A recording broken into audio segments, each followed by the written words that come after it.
Tov à tous. Alors, pour acquérir la Torah, une des différentes vertus, on nous dit de limiter les activités sociales. Ça veut dire quoi les activités sociales? Alors, on vit dans un monde et on a tous besoin d'être entourés de gens. Heureusement qu'il y a des gens, même si des fois on peut plus les voir, même si des fois les gens c'est trop pour nous, alors chacun il prend sa pause, chacun il fait sa crise comme il a besoin, mais on a besoin de vivre en sociabilité, on a besoin de parler, on a besoin d'échanger, on a besoin d'écouter, on a besoin même quand on va faire une simcha, on peut pas faire une joie juste nous, on a besoin d'inviter des gens. Les activités sociales, c'est que il faut que tu fasses attention avec qui, il y a même un dicton en français qui dit dis-moi qui tu fréquentes, je te dirai qui tu es. Ça veut dire que c'est à toi, en fait, dans ce monde, de choisir qui est-ce que tu vas fréquenter. Alors, il y a des gens qui s'appellent la famille, qu'on ne choisit pas forcément. Enfin, c'est même pas forcément, on ne choisit pas sa famille. Sa famille, on l'a subie, les amis, on les choisit, mais c'est comme ça qu'Akadosh Baruch Hu, il a mis des règles dans ce monde. Pourquoi est-ce que la famille, entre guillemets, on l'a subie? Pas que on subit notre famille, mais des fois, c'est vrai que ça saoule un petit peu et qu'on n'a pas le choix.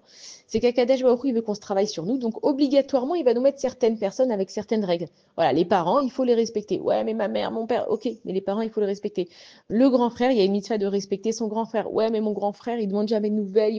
Ok, mais c'est ton grand frère, tu dois le respecter. C'est-à-dire que il y a des règles dans la vie qui sont imposées, nous on doit les respecter. Et justement, de ne pas faire trop d'activités sociales, c'est justement de ne pas te mettre tout le temps avec des gens. Pourquoi? Parce qu'à un moment donné, tu te sens obligé. Et tu dois donner, tu dois être sociable. Et peut-être que voilà, ce soir-là, tu n'as pas envie de sortir, mais tout le monde va sortir.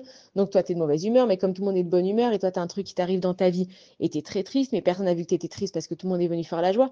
Donc tout le monde est venu pour se réjouir. Pourquoi tu vas te mettre spécialement dans un endroit où tu sais que ça ne va pas t'apporter du bien? Si toi, de base, tu sais que ce soir-là, tu es de mauvaise humeur, il s'est passé un truc dans ta journée, où tu as appris, Dieu nous en préserve, une mauvaise nouvelle, ne t'oblige pas à faire des activités sociales. Ne t'oblige pas à rentrer dans le moule pour être comme tout le monde, parce que ce qui va en sortir de ça, c'est de la haine gratuite. Et c'est là où il se cache le Yetzer Hara, c'est que des fois, toi, tu fais des mitzvot et finalement, ça en sort que tu finis par détester tout le monde. Si tu sais d'avance que tu vas pas profiter, que ça va mal se passer, que tu vas être jalouse, que tu vas être, peu importe ce que tu vas ressentir, alors ne va pas. C'est pas une mitzvah d'aller se rendre triste. C'est pas une mitzvah d'aller se rendre jalouse. C'est pas une mitzvah d'aller ressentir tous ces complexes avec tout le monde. Donc, de réduire les activités sociales, c'est simplement de laisser une petite pause à ton cerveau. Des fois, on n'a pas envie de sortir et c'est OK.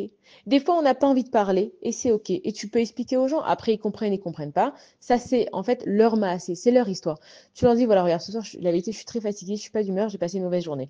Alors, si ta copine, elle te dit, allez, viens, ça va, on va te remettre d'appoint et tout, c'est à toi de voir. Tu es capable maintenant de te réjouir et d'oublier et de pas aller commencer à te torturer la tête avec plein d'idées. Si tu es capable de le faire, fais-le. Mais si tu sens que le fait de sortir, d'aller dans un endroit où tu n'es pas capable d'assumer ce qui va se passer, ne va pas, c'est pas une mitzvah, parce que de ça va en ressortir que du mal. Donc, si tu veux savoir acquérir la Torah, limite les activités sociales.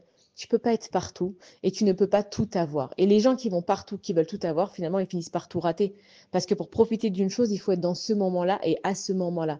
Donc, quand tu es dans une koufa dans ta vie, dans une certaine période dans ta vie, c'est à toi, avec ton introspection, d'évaluer où tu en es dans ta vie. Et est-ce que cette activité sociale, elle est bien pour toi? Ou est-ce que cette activité sociale, au contraire, elle va faire grandir en toi encore plus de choses qui sont mauvaises et tu vas pas t'en sortir. Et après, ça rentre dans un cercle vicieux où tu es obligé de prouver, de montrer, etc. Donc, si tu veux avoir une des vertus de la Torah, réduis les activités matérielles. À toi de juger dans ta tête ce qui est bon pour toi et ce qui n'est pas bon pour toi. Bonne journée à tous.